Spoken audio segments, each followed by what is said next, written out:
So our next plenary is by Dr. Kerri Palamara, and it's entitled Enough About Burnout. Let's talk about well-being and the role of coaching. A little bit about Dr. Palamara. She is an assistant professor of medicine at Harvard Medical School. She completed her medical degree at New York Medical College and primary care internal medicine residency at Massachusetts General Hospital. She served as an associate program director from 2010 to 2018 and directed the primary care residency training program from 2014 to 2018. She is now the inaugural director of the Center for Physician Wellbeing for the Department of Medicine at MGH, and her academic work focuses on professional development coaching of physicians, faculty development and physician well-being, and innovations in ambulatory education. Dr. Palamara leads the American College of Physicians Physicians Coach Training Program, which focuses on training physicians to integrate coaching techniques into their quality improvement and well-being initiatives. For her work in these and other areas, Dr. Palamara has won teaching awards at MGH, Partners Healthcare, Harvard Medical School, and the Society of General Internal Medicine. Dr. Palamara created, directs, and participates in the Professional Development Coaching Program for Internal Medicine residents at MGH. The coaching program has been recognized by Harvard Medical School for the Culture of Excellence in Mentoring Award and was featured by the AAMC as a model program to reduce resident burnout. Dr. Palamara also directs faculty coaching programs at MGH. The MGH coaching program has expanded nationally to over 40 residency and fellowship programs. And Dr. Palamara is actively involved in onboarding, evaluating, and sustaining these programs. She has developed and run faculty development workshops nationally on this topic and contributes to the dialogue on physician well-being nationally as a member of CHARM, or Collaboration for Healing and Renewal in Medicine, and the ACP Physician Wellbeing and Professional Satisfaction Task Force. It is an honor and a privilege to invite Dr. Palamara to the stage.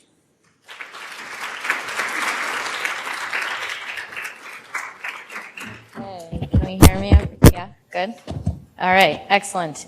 Thank you everyone for having me here today. I'm very excited after being able to be a part of all the earlier talks and the breakout earlier today to be able to add my 2 cents. And I'm actually excited to be the post-lunch speaker. Usually people dread that. But that just means I have to be very engaging and get us all going. And I won't be doing the Cupid Shuffle, but I feel like I can rise to the challenge.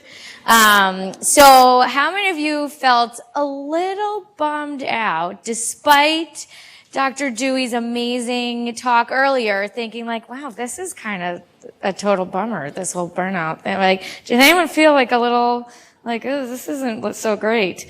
The talk was great. The problem isn't.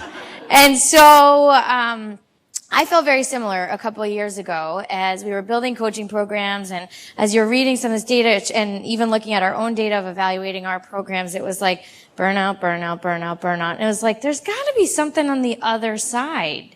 And so what does that look like? And so a couple of years ago, we started thinking about what's on the other side of burnout and how can we start talking about what great looks like instead of what not bad is. And so that's where I'm going to try to take you today and help us understand what that actually looks like and what because those definitions are a little less clear. And so if you don't even know where you're going, how are you ever going to get there? So I want to take a moment to just acknowledge the Institute of Coaching who helped us to develop our original coaching program and onboard that, which we've then modified and expanded throughout the country, as you heard, as well. And the reason why we were able to do that is because we've also received several grants from different foundations, such as the Macy Foundation, the Arthur Vining Davis Foundation, and the Physicians Foundation to help us do this work. And another disclaimer is that I had no idea how interprofessional this wonderful day was. And so when I originally made these slides, I referred to clinicians as physicians. So anyone in the room looking at that, when I say physicians, I mean any of us who care for patients as far as this information is concerned. And so I don't want anyone in the audience to feel excluded by the word physicians in my slides. And I will do my very best, and I hope you hold me to that challenge to make sure this applies to all of us in this room. So we're going to do a lot today. We're going to talk about coaching. We're going to talk about positive psychology. We're going to talk about what well-being looks like and how these factors contribute to the state of well-being in us. And then think about what are some strategies that you can even start to employ today to work on creating that culture of wellness and also, creating that dynamic within ourselves and within our systems and our conversations. So has anyone seen this picture before? A few people. So this picture came from an article in the Mayo Clinic Proceedings by Pt3 and others, where they surveyed tens of thousands of physicians around the country and asked them, how burnt out are you and how satisfied are you with your work-life balance? And then they mapped that on this grid here. And so red is bad, that abscess looking area. And green is quote unquote good, but I want to draw everyone's attention to the axes don't start at 0. So it starts at 35% burnt out. So even if you're good, that's where you're at. And the percent satisfied with the work-life balance it starts at 15 and ends at 60. So great is not 100 either. So it's like how to feel okay about the crummy spots we find ourselves in. And so you guys can't read your own fields probably just because of the tiny font, but to give you a few examples of what does show up. So like neurology's here in the abscess, general internal medicine, that's me, I'm in that abscess, orthopedic surgery, urology, not good. Emergency medicine is up here, derm, I don't mean to skip over anybody, I'm just grabbing a few highlights. General pediatrics, that's pretty good. I want to be other, whatever other is. General surgery, anesthesia, right in the middle, some general surgery and general medicine, subspecialties. So everyone kind of maps out. And so this was based on 2014 data. So then they repeated the study, and this is not meant for anyone to actually see what this says, to just give you a sense of trends. So they repeated it again in 2017, and the take home is it's still pretty bad. Maybe it's a little bit better. But the incremental improvement is actually pretty small. It's not like these bars are showing mega change here. And so burnout continues to be an issue. We know that. We already heard that all today. And so that is the last I'm going to talk about that. And what I'm going to try to do is shift our focus to well-being and what that actually means and how that helps us. And so the idea is that what we're really aiming for is a zone of optimal performance or that good amount of stress, where the stress is a motivator as opposed to creating these toxic work environments, where stress is really actually rising to the challenges of the environment around you because you want to, because you feel good about that. Dr. Dewey talked earlier about what distress looks like.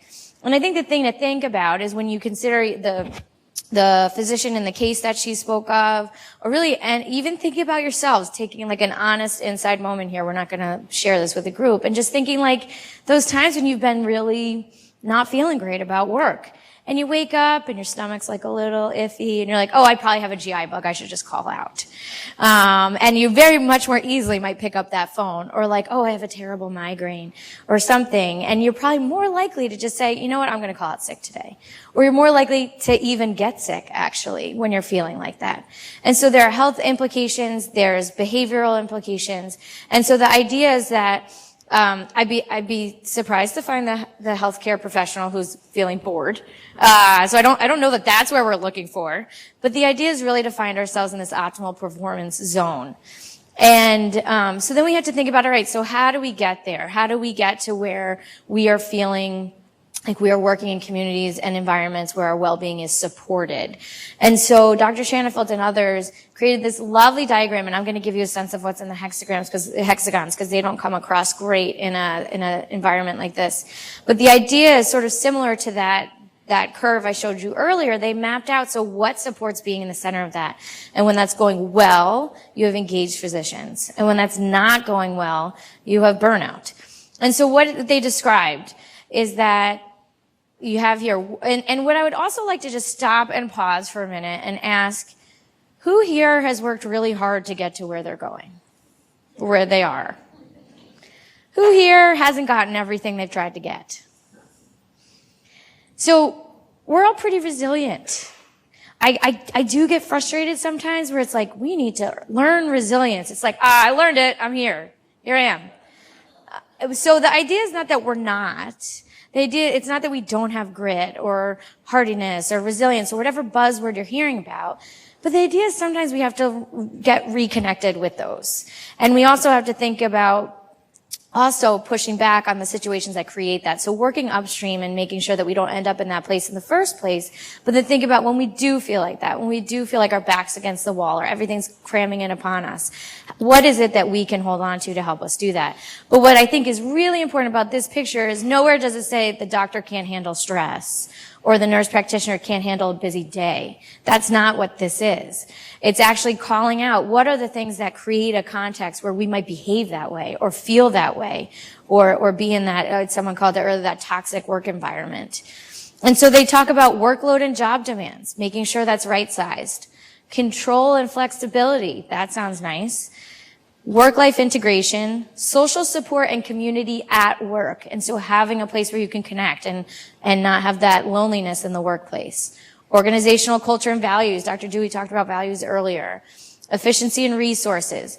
And at the very middle of all this, which I think is appropriately placed, is meaning in work. Meaning that when these outside hexagons are going well, that meaning in work has all the space to flourish. And when those aren't, that's what's getting squished. That's where it's easy to forget why you're doing this, where it's easy to get, or where that isn't even like your firearms are useless against all the other hexagons.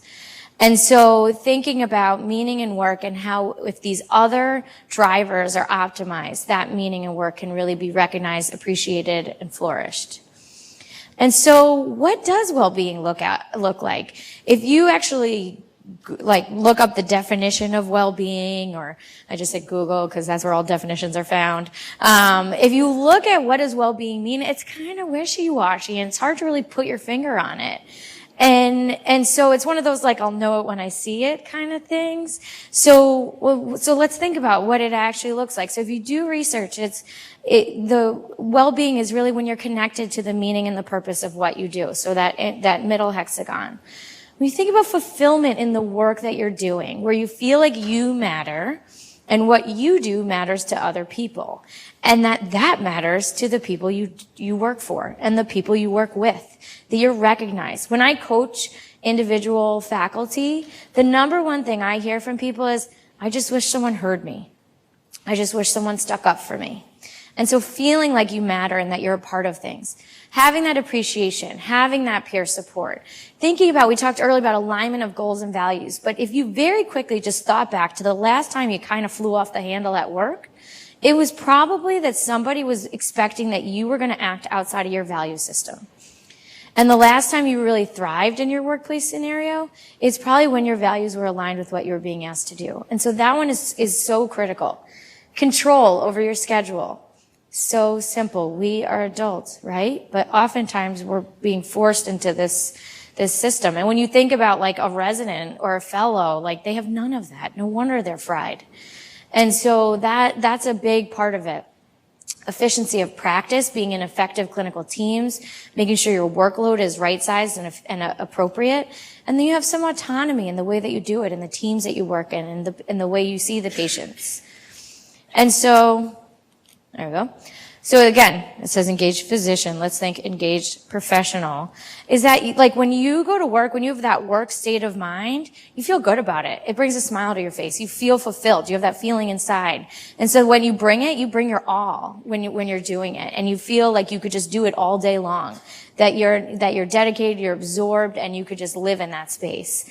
And that is a relationship. It's a relationship between the health professional and who they work for, who they work with, and how that work is done, and within the context of the entire institution. And so this is, I really, when I think about how we create engaged health professionals, I think about that as a relationship. And in that relationship, you're valued, you're respected, and that you have choice.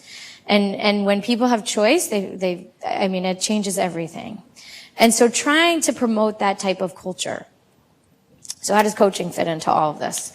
And so I think so much of this I mentioned is a relationship between the institution, between the leaders, between the clinicians and the other people that they work with.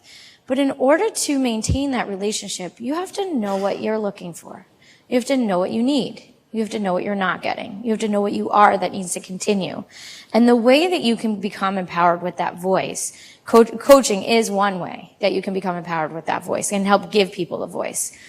So I spoke about the definition of coaching earlier in my the breakout, but I want to stop for a minute and just highlight the importance of definitions. So when I was first on faculty starting the coaching program, we had this idea that wouldn't it be great if residents were paired up with a coach who got to know them throughout residency and could be their person and be their guide. And around the same time, Atul Gawande published in the New Yorker about how physicians need coaches. And I was like, oh my gosh, we were like literally on the same page. We were on the same page of the New Yorker. This is I mean, his name was there, but my mind was there. And I was so excited. And so I was like, I should email Atul Gawande because I can. We both work for partners. I just type in his name and it just magically shows up in his inbox. So I wrote a very professional, like, I was so excited to read your article. I know you're very busy, but I have this idea about residents getting coaching and I would love to hear your thoughts. And he fired back in like 30 seconds and it wasn't an out of office. And I was like, oh my gosh, he like gets me. Like he so gets me. And I open it up and he was like, he said, I think you're off track. And I was like, oh, well that, like instantly, like my size just shrinks down. And he's like, attendings are the one who need the coaches. Residents have enough support. And I was so deflated and so upset. And I was like, okay, reread his article. And I reread it and I realized, well, of course that's what he's saying because he's talking about a different kind of coaching than I'm talking about. So there's performance coaching, there's skills coaching, and that's the kind of stuff he talked about in his article. What the kind of coaching we're talking about is actually development coaching and thinking about, it gets that like life coaching. It's not like life coaching, but it's similar to that in that you want to think about the person that you are coaching has inherent value. That they are the experts in their own experience in their own life. And that you as their coach see that and honor that and respect that. And you as the coach are actually the vehicle. So it gets back to the original definition of a stage coach. That box on four wheels. That you as the coach are that space, that box. And in that, you are that vehicle and you help take them from where they are as defined by them to where they want to be as defined by them. And so you're not doing the defining. You're not making the path for them. You're helping them through your listening and through your reflecting and how you're asking questions to see their potential and realize it. And you're helping them to figure out how to be the best versions of themselves. And it's not about fixing them or about fixing their problems, but it's really about helping them flourish in their own environment. And so when you do that, you can help a person find their voice and see what they're looking for and then figure out how to get there to find that. And so a lot of it is about helping people realize what's working for them and helping that really stick to them like Velcro. And I was saying earlier that a lot of times when we are told something positive about ourselves, we just kind of brush it off like, oh, right, everybody does that, right? Like, of course I'm nice to people. Like, that's good. But isn't everybody? No, not everybody is actually. And it's great that you are. And you're a great listener. And you take the time to listen to people. Well, doesn't everybody take time with their patients? I can tell you, they don't. So the fact that people do these things that they just pass off and don't own it, you're losing out on opportunities to fill up your toolbox with your best tools to face any challenge or any circumstance, to think about what your strengths are and not just what your weaknesses are. And we need to find that balance where they're not all sliding off and they're not all sticking to us, like, and that you find that place where things are usable to you. Your past experiences are usable as we think towards your future. And so I want to take a moment. Now, anybody who was in the breakout earlier and anyone who will come to the next breakout, we're going to do this exercise. And I actually think it's great if you've done it already or if you do it again later because it gives you more time to practice listening, which we are terrible at. So what we're going to do is I'm going to have you guys break up into pairs. This room's about to get really loud. And what you're going to do is you're going to turn to your partner and you're going to share a story. Something good that happened to you over the last week. It could be personal, it could be professional, or it could be anything in between. If you've already done this exercise today, pick a new thing. Or tell it even more in all of its glory. And then I'm going to have you talk about yourself for 2 whole minutes.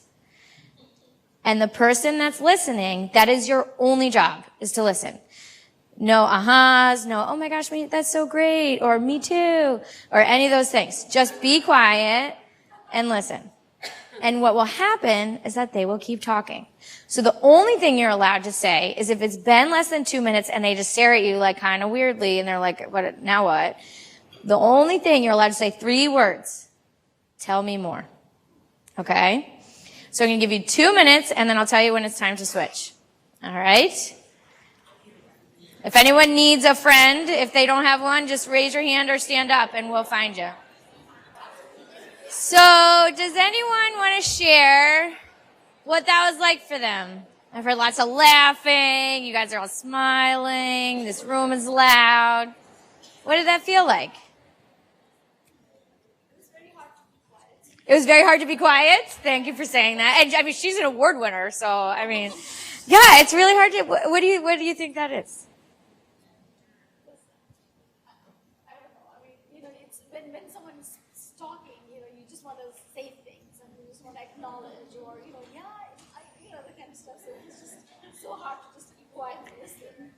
It is. But did you do it? No, I kept quiet. Oh, good. And what happened? Almost the whole 2 minutes. Almost. And what happened when you just were quiet? She just kept talking. Isn't it amazing? It's amazing. And we almost never do this. Isn't that crazy / kind of sad? Yeah. And what did it feel like to hear the stories? Oh, good. Is anyone talking to a person they've never met before? Do you feel like you know this person now? And not to put you all on the spot at the same time, but it's like pretty weird how you can get pretty connected to somebody quickly just by sharing something about yourself. That's good. Was this weird for anybody other than hard to listen? Yeah, what was weird about it? I'm used to give and take where you're carrying on a conversation back and forth and asking questions and getting feedback. I'm not used to being one who's the sole person to talk. And even as you say it, your body's starting to go like this. Yeah. It is challenging to just talk about yourself. But I think it's also how we're conditioned. We're conditioned for this back and forth, this like volleyball type of approach or tennis type of approach to conversation, when actually, like, imagine we just got to talk and think. And there's a great image of what coaching looks like. And it's a cartoon of 2 people. And one is just winding up a spool of a long, convoluted string of thread that's in the other person's brain. And it's like all the stuff that's up there, like we're not, this isn't rocket science, but you're just helping to organize it and getting it unraveled as the coach. But with that, like, is just the talking and the exploring. And the idea is if you're really doing it, if you're doing a good job coaching, you're really not talking very much at all. And you don't need to. It's actually the most liberating thing. The type of dialogue we normally find ourselves in takes work. But when you're in a coaching conversation, you're just like, I have nothing I need to do with this conversation other than listen to you and ask a question or offer a reflection. I don't need to fix anything. And that feels really good. So sharing positive stories does a lot for us. If I were to take this half of the room and this half of the room and put us into an experiment, and said that we all have to solve a puzzle. And this side has to get together, and this side has to get together. And timed how long it took you and how you went about solving it. And then I said to this side of the room, do what you just did. Share a good story. And I told this side of the room, think of like happy things, like kittens and puppies and rainbows and stuff. And then brought you back in and gave you a similar puzzle, not the same, but similar in complexity and approach.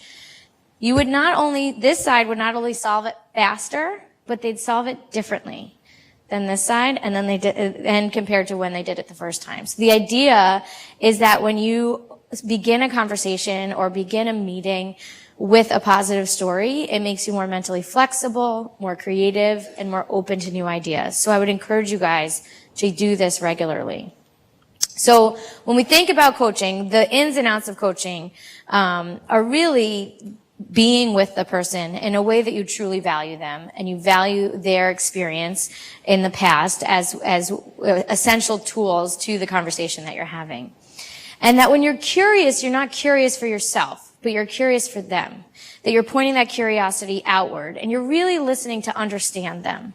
Not listening to wait for your chance to talk, or not listening to have something really smart to say, but truly just listening for them, and listening to understand them. And when you reflect back what you're hearing as a tool for them, to be able to then think about, yeah, why is that important to me? Or why did I just say that? What's behind what I just said? What are my values? What are my motivators? What are my discrepancies? What am I thinking about? What am I grappling between here? And the idea, like I said, is that they're doing most of the talking. And that when you ask questions, you're asking questions for them because your curiosity is pointed outward, not questions for you, which is really hard to do. Like, so many times I'll be talking to somebody like, oh, I want to try to have this conversation with my boss about this thing. And I'm like, oh, I want to know about why I have to have this conversation. Who's your boss? And what kind of thing is this? But this person knows all that stuff. Me asking that and that doesn't help them. So I need to think about how can I ask the questions that are going to help them, not the questions that are going to help me. The other thing we need to not do as a coach is overly reassure people. But actually, when we make statements that provide any sort of positivity back to them, is that they're affirmations. And so that we not just say, oh, don't worry, that happened to me too when I was a new faculty member, or that happened to me too when I first started seeing patients. The me toos in this situation, they are helpful for about a few seconds. You're like, oh, good, you felt that way once? Okay. And then you walk away and you're like, well, now what am I going to do? I still feel this way. And so the idea is that me toos may feel really helpful and you want to share it, or your advice may feel really helpful and you want to share it. But the idea is that they're the driver. They are the navigator, and you are just there to provide the space. And when you offer your advice and when you offer your experiences, when you offer your reassurance, you're hijacking that vehicle and preventing them from being able to drive it. And any advice you give them it will not be more powerful than the advice you can help them find for themselves. Any advice you give them won't be more powerful than the advice you can help them find for themselves. And the way that you do that is through that listening, through that reflecting, and asking those questions to help them find where they're trying to go and then how they want to get there. And so asking powerful questions means not asking why questions that make us great healthcare providers but make us not helpful coaches, but instead asking questions that start with what and how that are really empowering and really help people to find that growth edge. And we dive into this a little bit more in the breakout. But the idea is helping them develop a future orientation, looking at problems as if they've already solved it, then looking back and thinking, how did I do that? And so if you're standing there thinking about something you're trying to work on, really thinking broad, like what would this look like if this went perfectly? Because the idea is if you do that, if you think broad like this, you're going to end up probably pretty close to that. But if I just play it safe of like, all right, how can we fix this? This is where I'm going to be able to be productive. But here is where the creativity is. And so really helping them think about, if I knock this out of the park, if this was a huge success, if we made this the best possible fill in the blank, what would that look like? How can we get there? If this tough conversation went as good as it could possibly go, what does it look like? What did I say? What's the environment? And starting to take the baby steps that it takes to get there. There's a model that really helps to show us, the GROW model, which we practice in the breakout. But it starts with owning first the goal and really understanding. So many times we just work on stuff and we never think, like, if we're successful, what does this really look like? To give you an example, when I was the primary care program director, we wanted to change our ambulatory curriculum. It was like stale and kind of not very popular. And instead of saying like, all right, here are the talks, here are the speakers, here's the time we do it, we just first said, if we were to build a curriculum that nobody would want to miss, what would it look like? How would we run it? How would it be an hour a day? Would it be a couple hours, a couple of days a week? What would the modality be? And we just built this dream curriculum. What are all the components of a curriculum that somebody was like, oh, it's interactive, oh, it's learner driven, and all these different things. So then we had our guide. And we set out to build an engaging, interactive, learner-driven curriculum focusing on everything people need to know to be able to be a practicing general internist in the outpatient setting. And so everything we did used that as our guiding principle. And we said, all right, so what do we have? What are our tools right now? And then how can we work to build that? And the most exciting thing for this whole process was when we got our end of the year feedback. Someone was like, I always love coming because I know all my friends will be here. And I was like, we did it. We made the curriculum nobody wanted to miss. And so that was, a way that we approached it completely different than I would have approached anything else because of what I learned in coaching. An important thing, I think, for coaching one-on-one with people, like that kind of process, we coached ourselves through a quality improvement experience. And that works well with coaching teams. When we think about coaching individuals, many of us have been on this system where it's like, work hard in high school, get in a good college. Work hard in college, get into a good graduate program. Work hard in said graduate program, get a good job. Get that job, work for the next job. And we're constantly going. And very rarely do we stop and think, what makes me happy? What would I love to do? What does that look like? What are the parts about my job that I love? And thinking about what happiness really means for us, sadly, a lot of us don't know, which is really crazy. And we sort of assume that once we're successful, we'll be happy. And if you think about it, there are plenty of people out there in this world who seemingly have everything one would want, and they're totally miserable. And so but then when you see someone who's really happy, where they're doing what they love, where they're doing what they were meant to do, and they're so successful, and it seems almost effortless. So the idea is helping people figure out, what does happiness look like for them? And then that happiness will then make them successful, which will in turn make them more happy, which will make them more successful. You get it. But the idea is that we have to stop and turn this on our heads, turn it on its head and say, what does happiness mean for us? And a great tool of coaching is helping people find the voice to articulate that in really specific ways. There's the father of positive psychology is a man named Martin Seligman, who talks about the 5 pillars of happiness. And that if you are able to have parts of your life in line with your specific pillars, that you will be, truly happy, not this like smiley happy, but this sense of internal happiness. And the P is positive emotions. You've already seen what it feels like for 2 minutes just talk about something that made you happy in the last week. Imagine you were able to articulate all the things about your life that gave you joy. So positive emotions. The E is engagement. What could you do all day long and just completely lose track of time?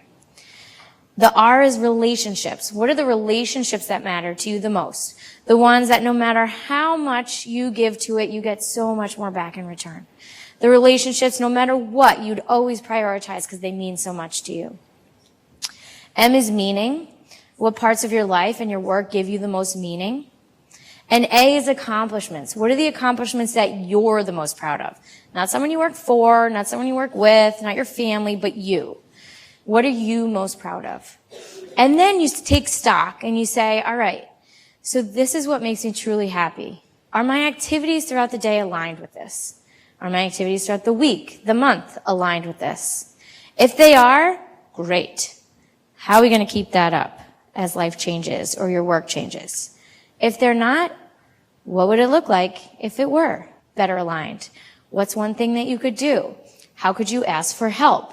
How could you tap into resources? And so it gives people that voice to be able to align happiness, what makes them happy, with their activities to help them and then be the most successful. And it's easy to just talk about happiness and whatever, but we also have to acknowledge that, like, if we think about our lives as a tank, that we all have a tank of energy and effort, there are things that fill our tank and there are things that drain our tank. And so even if we're doing everything to align our activities and our actions with what makes us happy, like, there's still some active draining going on. And sometimes that drainage happens more than we might want or expect it to. Sometimes there are other tanks that are attached to our tank. Like right now, my husband and my nanny's tank is like pretty empty because I'm here. But you have to understand that we all work in a system. And, in the example that Dr. Dewey gave earlier, that doctor's tank was empty. And then so was all the tanks of the people that she works with because she was creating that environment. So there are parts of it that you can control. There are parts of it that sometimes you can't, but may be able to anticipate or predict how you might respond to that. But the important thing is to understand, what are the drivers that fill your tank? What are the drivers that drain it? How can you tell when your tank is getting low? What do you do about it when it is? How can you tell when your tank is full? Many people don't always get that part of it and just are constantly just going for more without stopping and being like, this is where I need to be. This is where I want to be. And I want to work to stay here. And so it's all a delicate balance of the inputs and the outputs. And so you need to understand what yours are and what it feels like when you're empty and when you're full, or even better, when you're getting there. Now, this doesn't display well, but I think what this like tank phenomenon always makes me think of is like, are we talking about like day to day? Are we talking about life? Like, what are we talking about here? And the answer is all the above. They did this really cool study at UW where they interviewed residents and they surveyed residents. They said, have you been burned out before? And of those that answered yes, they then resurveyed them with the MASLAC to see if they were still burned out. Those that were no longer burned out were then interviewed to ask, how did you recover from your burnout? And what they found was that there was two types of burnout. There was circumstantial burnout, like life's just a little crazy right now and I just need a few days off and I need to like see my loved ones and I need to do my laundry and get more than condiments in my refrigerator. And then there's existential burnout, like, is this right for me? Am I on the right path? Do I need to be here anymore? And that what people need at different times is different. But what people need regardless of where they are is awareness, is value in them to support them regardless, and a voice to be able to ask for things. And that, I think, is a huge role of where coaching comes in. So to tell you a little bit about the coaching that we do at Mass General, and then because one thing that I always don't love in talks is when people are like, look at this fancy thing we have, and then they're like, well, what are we supposed to do? And so what I'm going to do is then end with talking about how you can use some of these tools already after today.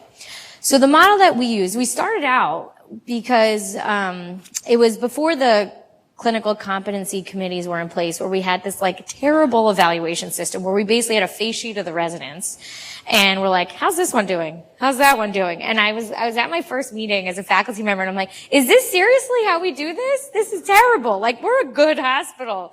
We should have a better system. And I was like, what about all the people that we think are doing fine? Like, what's going on behind the scenes? We need a better way. And like, the people who are doing well, how are they pushing themselves? We're sort of leaving them on this conveyor belt of the residency experience and just stamping MGH on their back when they leave and assuming that's going to be enough. And I was like, we could do better. And so we thought about this perfect system. What would it look like if it was perfect? So we thought of a system where every resident had a person, and that person would be outside of their field of interest, so that was truly a safe space. And that person would be with them along their journey throughout residency. And they wouldn't be an evaluator, they wouldn't be a letter writer, but they wouldn't be a mentor, but they would really just be there to help them to set their bar and understand how they're doing, move it higher when appropriate or readdress it when it's not going well, help them process their experiences, help them, be champions for themselves, recognize what's going well, help them set goals and revise them when they get there. Or once they get there, build new goals or revise them when they're not meeting them. And initially everyone thought I was crazy, as with most new ideas. And we were able to get the faculty buy-in, and now have like hundreds of faculty who do this. But basically we have coaches who are faculty members, and we have actually not just MDs who are coaches. We have nurses and Ps, we have PAs, a social worker, and a chaplaincy person who are also coaches. And so now it's much more interprofessional.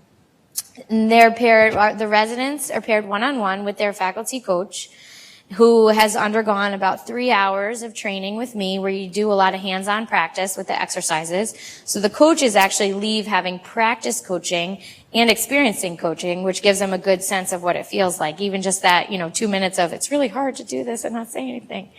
And we mismatch them to create that safe space, so that they can really just let it all out and not worry about seeing that person across the table from them at a job interview a few years later. And they meet quarterly, and each meeting is mapped out with a positive psychology exercise that helps them set goals, help them realize what's working well for them, and help them think about what they want to be doing. They're protected like HIPAA. So basically what we tell the coaches is, as long as you're not worried about their safety or the safety of someone they're caring for, these conversations are between you two. There's no reporting. There's no meeting with any program leadership. It's just for the two of them. In the event that they're worried, they're given a lot of resources about if this, then that, that we go through. And the way the coaching meetings happen is, first, it's just a chance, it's like a quick pulse check. Like, how am I finding you? Are we like stressed out from the ICU? Are you calm because you're about to go on vacation? Like, how are things going? Just to give them a sense of just like, let it out so that they can clear their mind. And then we follow up with, all right, before we dive in, give me a good story since the last time I saw you. Could be from a rotation, could be from outside of the hospital, but just give me a good story. Because for our residents, they don't really have a space to tell these stories. Because for a lot of them, if they talk about a good story, they feel like they're bragging. Did any of you feel like you were bragging when you told your story? A few. When I'm in a room with faculty or people more outside of training, that's less common. But inside of training, they all raise their hand. It's really fascinating. So they get a chance to toot their own horn for like 2 minutes and feel that and get into that creative headspace. And then they do a positive psychology exercise. And I'll give you an example of a few of those. And then they say they have a 10 out of 10 for each year. If this year were perfect, what would it look like? Imagine it's June, so in a few weeks I'll sit down with my new intern and say, imagine it's June of 2020 and you crushed it. What does that look like? What can you do? What are you capable of? And I make this list. And then we say, all right, between now and the next time I see you in 3 months, what do you want to get done? And how are we going to make that happen? And we just keep a running list of it throughout the year. And then come February, they might be like, oh man, I like did all those 10 out of 10 things. I might want to change it. And then we do that at that point.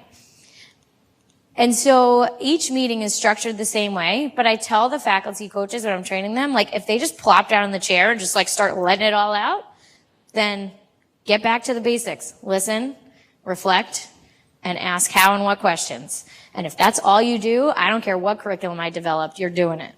And so they have the freedom to have the conversations as they need to with the curriculum there as a guide. And so the way each year starts off is thinking about if this year were a success, what would that look like? And then the next year, they're able to reset that, but also they end the year with reflecting back and thinking about what did I accomplish this year? And getting a chance to experience that this is what I thought I could accomplish, and this is what I did accomplish, which is a really proud moment for them. And we talk about different things like strengths and positives and emotional intelligence and leadership and resilience and a lot of different qualities. And then in the third year, my favorite is when you really think about connecting their passions and their purpose and the stories from childhood and how what they loved to do as a little kid has everything to do with what they love to do now. And how can they carry that with them to start to build these skills and these coping with stress skills throughout the rest of their career. And so what we've learned so far, we've had thousands of meetings. I actually just lost track. There's so many. And I just have this nice placeholder of greater than 3,000 because I at least know we hit that number. But it's a lot higher than that. We have hundreds of faculty coaches, and our faculty coaches don't quit. The only time I lose a coach is when they leave MGH. And oftentimes some have moved to like other hospitals in this city and still come back and meet with their coachee because they don't want to, like until they graduate. And we ask them to meet quarterly, and about 60% of the residents meet with their coach at least 3 or more times a year. So they're really doing this. In the first year we did it, there was a 3 times increase in goal-setting behavior and decreased emotional exhaustion that was statistically significant. And then when we mapped it out throughout the year, some of this is hard to, I think, appreciate on here, but basically the red bar means they did it, they met 3 or more times, and the blue bar means that they didn't, they met less than 3 times. And I think there was only one person who didn't meet. So everybody was at least doing something. And we asked them about how coaching helps you with your coping skills for different stressors. And so somewhat like but also helpful to see is that the more you met with the coach, the more you thought it was a helpful tool to combat the stressors that you feel during residency. And then the better their relationship was with the coach, the better the communication was with the coach, the more strongly they felt about this.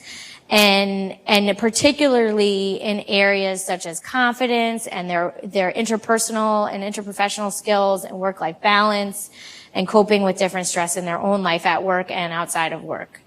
So it's a great tool for people, and it's when they access it, and it's helpful. Even there are some people who are like, I only met twice, but I really needed it, and it did the trick. I get I don't like fit into your study, but I just want you to know I really like this program. I get that a lot. And so we've now branched out. So now we have coaching in 6 different departments throughout the hospital. We have coaching for fellows. We have coaching for faculty. And we have coaching outside of MGH. We have all the different spin-off programs that we've done, and we've been studying those. And in these studies, we are looking at burnout because that's like kind of the currency of this work. But we're also looking at things like how you respond to stress, how you respond to uncertainty, your gratitude, your coping, your positive thinking, your workplace engagement, how much you believe in the leadership. If you could choose all over again where you'd train, would you pick here? To get a sense of like, how is this changing that workplace environment? Because I think the really cool thing is that there's hundreds of coaches, and when I teach you these coaching skills, you're not going to just use it on the people I assign you to use it on. We actually have some really cool data that shows that over 85% of our coaches report using their skills with patients, with their own family members. My husband will be like, I know what you're doing right now. With other learners, with mentees. And so people are using them in all these different relationships. So even though this is like an individually targeted intervention, it starts to really diffuse into the culture, to create a culture of well-being within the institution. And we also have a really cool pilot, Hillary, I feel like we have to mention this, with the Association of Women Surgeons, where we randomize female surgical attendings and female surgery residents around the country to be matched up with telephone coaching. And I haven't seen all the final data yet, but it's been awesome. It's been really cool. And the people who didn't get a coach just get articles about well-being. And we're about to enter into our 2nd cohort. And it's been really fun to see this not only in a surgical environment, but also the telephone coaching, which I would have never believed was like a real thing until I did my own coach training, because I'm now a certified coach. And when I did it, it was all over the phone. And I will tell you, you will tell someone who's not right there in front of you a lot when it's just over the phone. And be like, and then? And I'm like, why am I telling this person all this? So I think the telephone system may be a real hit. What we've now done is try to think about how can we take the best of what we've learned and then infuse that even deeper into our system. So I'm excited to say the next thing that we were working on is this fall, I'm taking 20 faculty members from the Department of Medicine to a coach training program in Florida through Well Coaches, which is where I got my certification. And there's some pre-work and some post-work, but they will all become certified coaches. And then any faculty member within our department has access to those coaches however many times they want to for a year. And we have stipends for the coaches' time so that they're not offering just a free service. They're getting paid, but it's free to the faculty members. It costs about $250 an hour for a certified coach in most areas, sometimes even for like a 30-minute session. So this is really expensive, and it's hard to find a good one. And so now we'll have our faculty members there as like an army of coaches to serve our faculty. And then we'll meet regularly as a group and report on what types of topics are coming up in these coaching meetings. And then we'll report that back to leadership and say, this is what we're hearing from your people. And so what are we going to do about that? And so I'm really excited about this. There's no one else doing this around the country. And I think what this does is, again, takes an individually focused intervention, makes it part of that culture, and then feeds it up to leadership, which will hopefully improve the culture of well-being within our own department.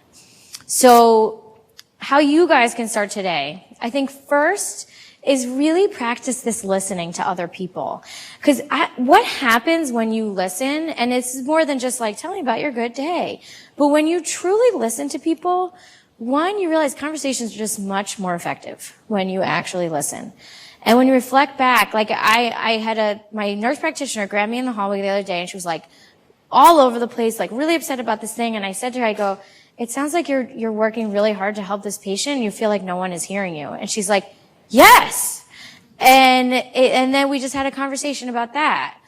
And it ended up like there were a few very identifiable things that we could do in the clinic flow that day that would have changed her experience.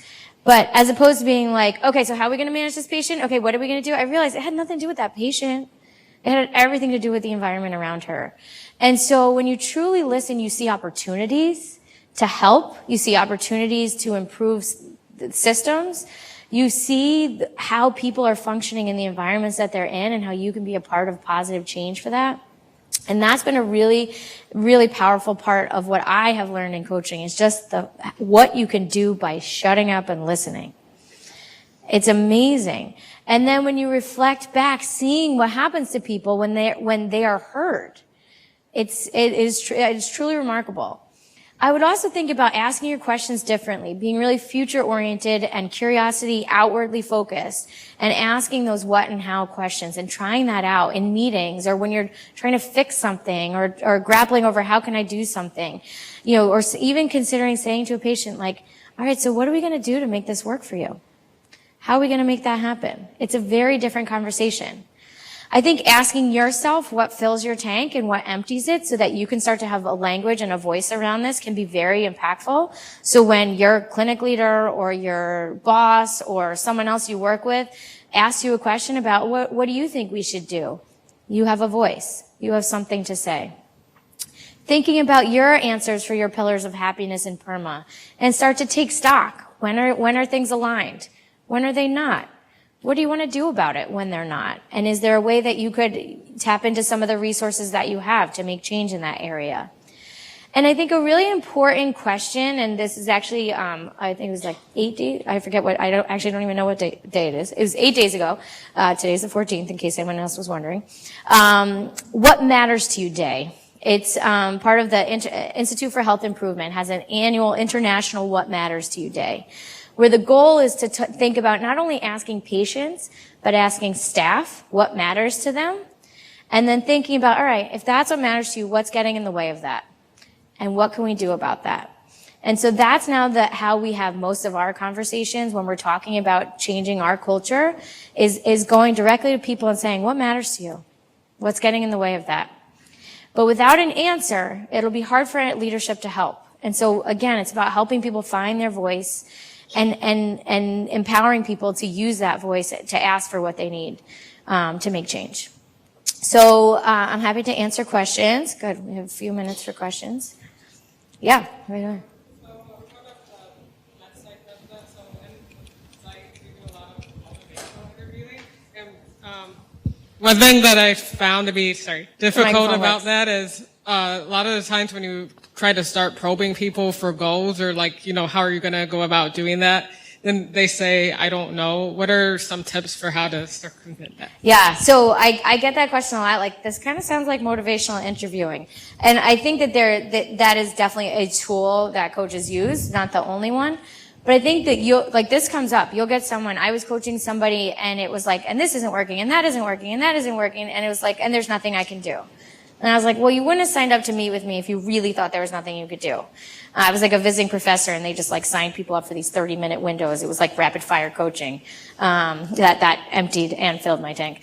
And so I just said to her, I said, all right, so it sounds like there's a lot that isn't working, but you don't know where to start, which is exactly what she just said. I just repeated it. And she said, then she talked about how overwhelming that is to feel like that. And she felt like how no one heard her. And if only someone could, and I was like, all right, so that sounds like if only someone could hear how frustrated you are, was what she said. If only someone knew I was feeling like this. So I said, all right, so who needs to know that you feel like this? How would you tell them? What way is that going to go across most effectively? And we had this really cool conversation about that. That something rose to the top through the reflection. Sometimes though people are just lost and you're just like, where is this going? I don't know how to fix this. And then you're like, wait, I'm not supposed to fix it. I'm just the coach. So even I do it. And so what I often do in that situation is I'll just say, if you could wave a magic wand and fix everything, what would you do? And people will often be kind of grandiose about it, but then be very specific at the same time. It's really interesting. And there's usually something to be like, all right, so if that's where we're going, what's the first thing you could do? And oftentimes people be like, well, if I guess I could just do this. And you're like, all right, so what would it look like if you're doing that? So a lot of times it's just getting rid of the clutter and helping people like see something as if they've already solved it and then looking back that I think is really helpful.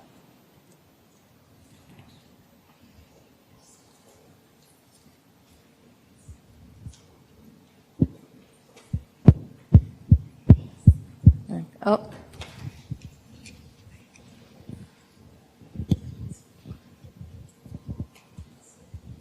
Is coaching a shared experience so that way both the person that they're going to or being paired with and the person who's receiving it, are they like equal, or what is the basis between the two?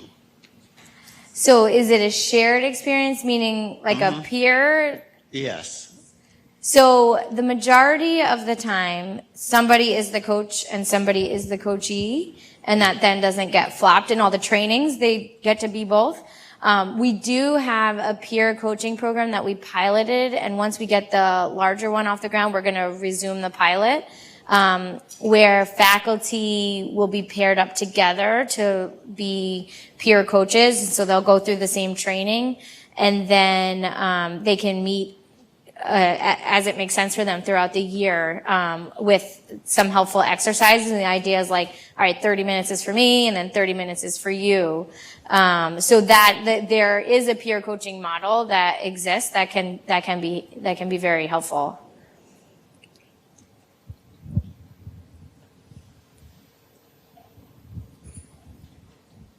I think this is along the same lines that she was talking about, but how do you get people motivated to talk?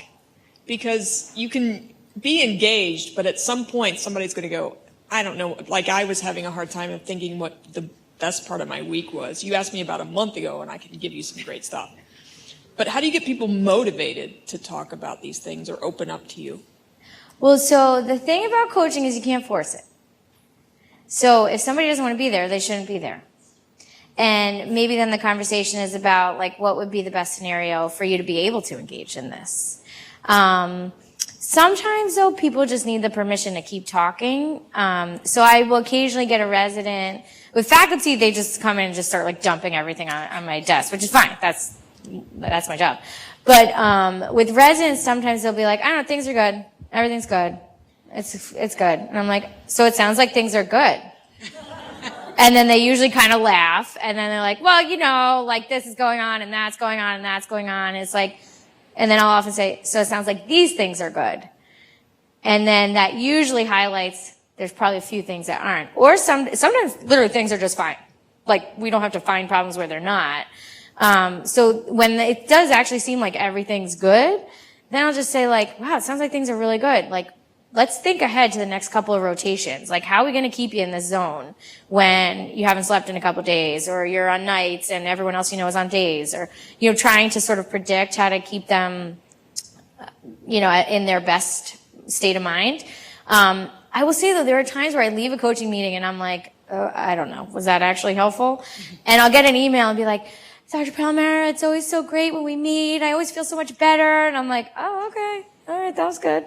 I guess that's good. And I'm like, oh my God, I'm just like them. So sometimes it's just helpful to have the space to talk about like what good means. But I always tell the coaches, if you feel like you're forcing it, you probably are. And that's not what coaching is. A lot of times too is, I teach them that, there's no shoulds in coaching. So if they're talking about what they should be doing, then that's the wrong conversation. It should be what they want to be doing, or what they are doing, or what they can be doing, not what they should be doing. So I think a lot of times people get stuck in I should be doing this, should be doing, and kind of get really down on themselves actually. So getting people out of that mindset, which happens with trainees a lot. Okay, I think yeah. Thank you, everybody.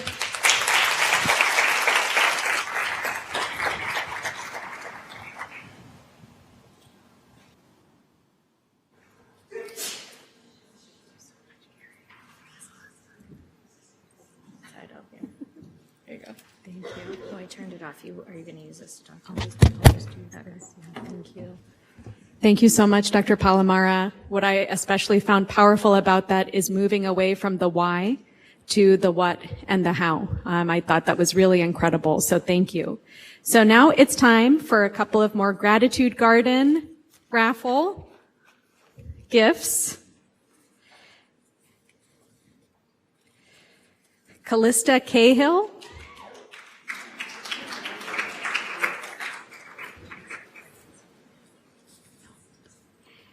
Jill Coster.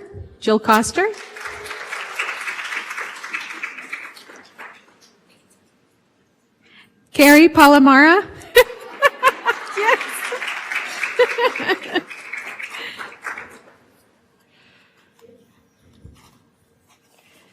Another one from here. Is Rakisha Felon in the room? Okay, we have someone accepting on her behalf. And then one more. Carrie Wilcox. All right.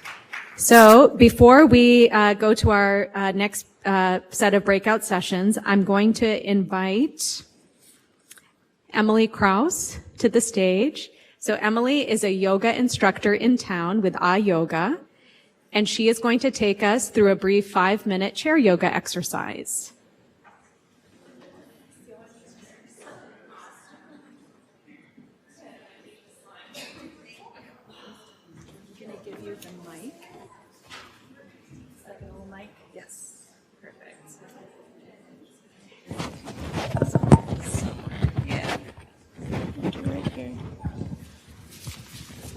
Okay, I'm going to walk you guys through a few things that'll hopefully help you while you're sitting there stuck at desks or moving for long hours, because you guys have the shortest hours in the world, right?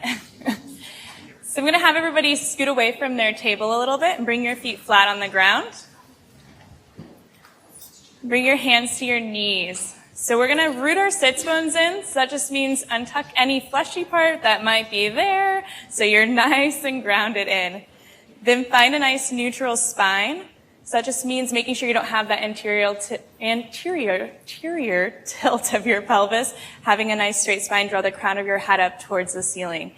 If you'd like to, indulge me, close your eyes and bring your attention to your breath. So we're going to focus on a 3-part breath to start out with. So starting with your belly, you can either bring your attention or your hands to your belly. Inhale, fill up your belly completely with air, pushing all of the air out of your belly. Then exhale, push all of the air out. Inhale, fill up all of your air, or all of your belly with air, pushing it out. Exhale, push all of the air out of your belly. Then you can bring your hands or your attention up to your rib cage. Inhale, fill up your belly completely with air. Fill up your rib cage completely with air. Then exhale, ribs, belly. Inhale, belly, ribs. Exhale, ribs, belly. Then bringing your hands or your attention up to your heart center. Inhale, fill up your belly completely with air. Fill up your rib cage completely with air. Then fill up your heart center completely with air. So taking in all the air you possibly can until you can't take any more in. Then exhale, chest, ribs, belly, push all of the air out, drawing your navel in. Inhale, belly, ribs, chest. Exhale, chest, ribs, belly. Do this 3-part breath just a few more times in your own breath in your own time, giving yourself a full inhalation and exhalation. As we move throughout the day, we tend to take short breaths. This 3-part breath helps you bring calm, peace, and brings your attention back to your body, the room, and your focus back.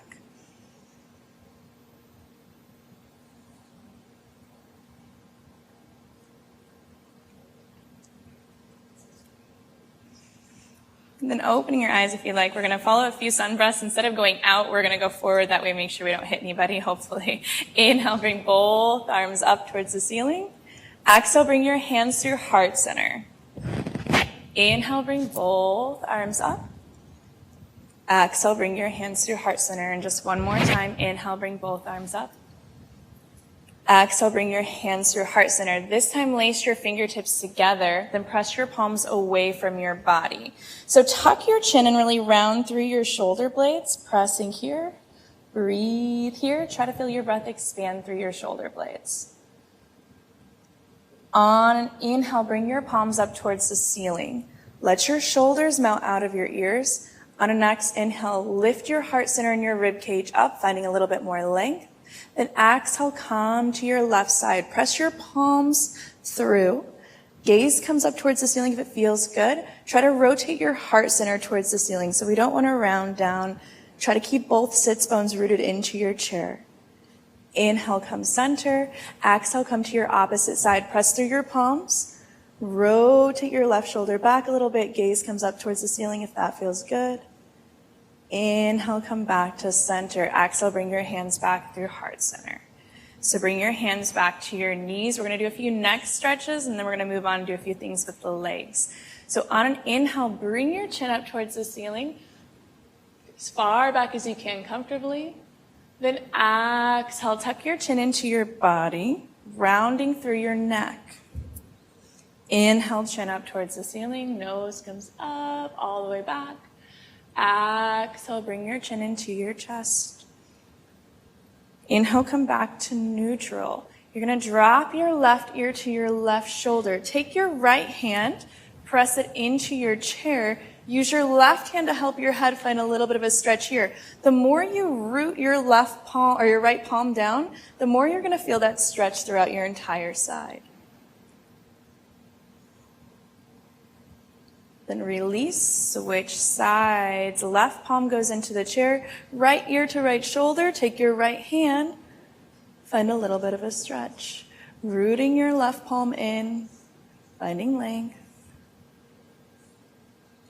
Releasing, come back to center. Bring your hands back to your knees. We're going to run through a few seated cat-cows.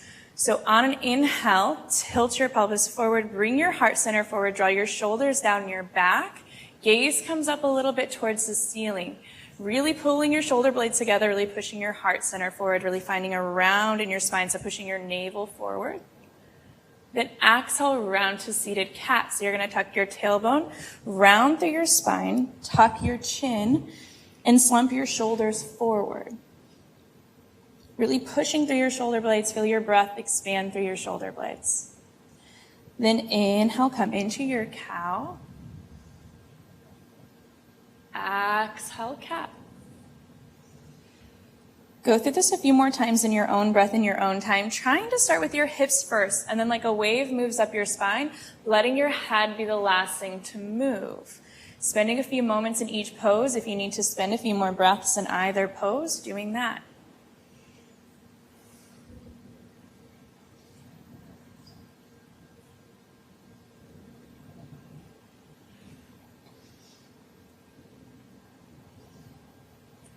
Then come back into your neutral spine whenever you're ready. So we're going to do a few seated pigeon poses. Taking your left leg, cross it over your right into a figure four. For some of us, this is enough. So if this is enough, this is your pose. Stay right here. If you'd like to go a little bit further, find that length, drawing the crown of your head up, find your nice straight spine. Then tilt forward, lead with your heart center. Try not to round your back, because you want to feel this stretch more in your hips. As soon as you start rounding, it goes to your back. So breathe here, and with each exhale, draw your heart center towards the floor a tiny bit more.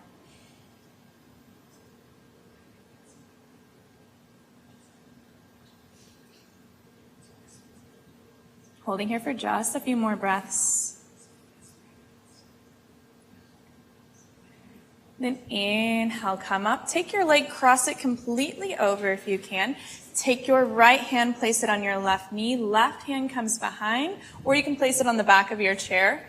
On an inhale, draw the crown of your head up. Exhale, twist. Take your gaze over your left shoulder. So twisting all the way around. Finding your 3-part breath here, that's going to help your twist go a little bit deeper. And as you inhale, draw the crown of your head up. As you exhale, twist a tiny bit more.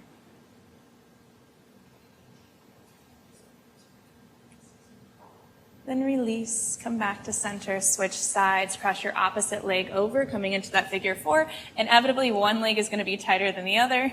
That's okay. So finding that nice straight spine, exhale, tilt forward. I look like I don't go anywhere here. I've got a really tight leather side.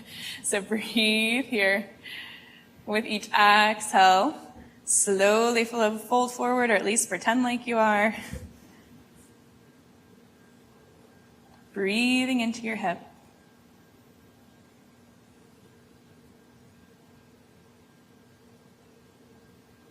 Just a few more breaths. Then inhale, coming up, crossing your leg over. Take your left hand to your knee. Right hand comes behind or comes onto your chair. Inhale, draw the crown of your head up. Exhale, twist, take your gaze over your shoulder. Even using your left hand into your knee to rotate a tiny bit more. On an inhale, draw the crown of your head up. Exhale, twist a little bit more.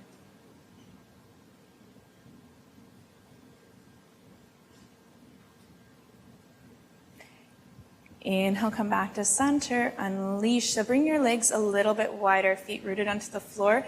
Take your hands back behind your back. Clasp your fingertips together. On an inhale, draw your fingertips towards the floor, draw your shoulder blades down your back. Bring your heart center towards the ceiling, gaze comes up. Take a few breaths here. Feel your breath expand through your heart center. Then on an exhale, fold forward. Draw your forehead towards your knees, fingertips towards the ceiling. They don't have to go very far. Just breathe here.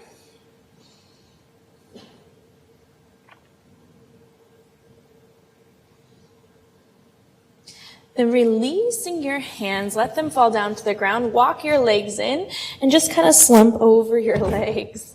Bringing your chin in, tucking your head in, just rolling forward, letting your arms come down towards the ground. So really finding that ragdoll position where you're just unloading everything, letting your arms and head hang heavy.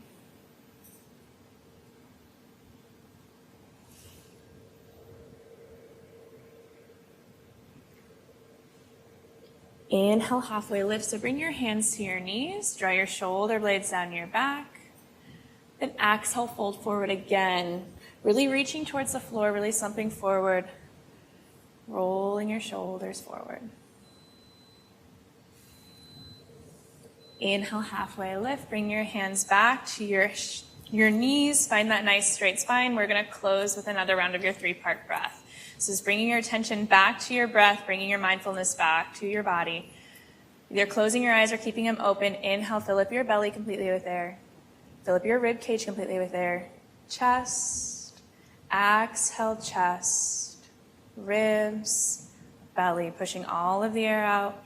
Inhale, belly, ribs, chest, exhale, chest, ribs, belly. So then coming back to a neutral spot, take a deep inhale in through your nose. Exhale, sigh it out. Letting go of any stress, anything that's weighing on you. Deep inhale in. Exhale, sigh it out. Letting it go, not taking it with you out of the room today. Deep inhale in. Exhale out. You can bring your hands to heart center if you like, but we close every session with give gratitude to your body for everything that it just accomplished today. Be grateful that you gave yourself this time for the conference today. And then namaste, which just means I see the light in you, you see the light in me, or technically I bow to you. So namaste. Thanks, ladies. Have a great conference.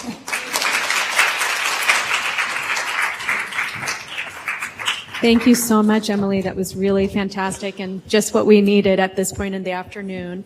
So breakout sessions in 1A, we're still going to have Dr. Smith and Dr. Sattovia with their culinary demonstrations.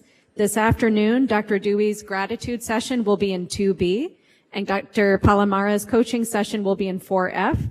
If we could move back to the auditorium by about 3:10, that would be fantastic. Enjoy your afternoon sessions. We'll see you later this afternoon.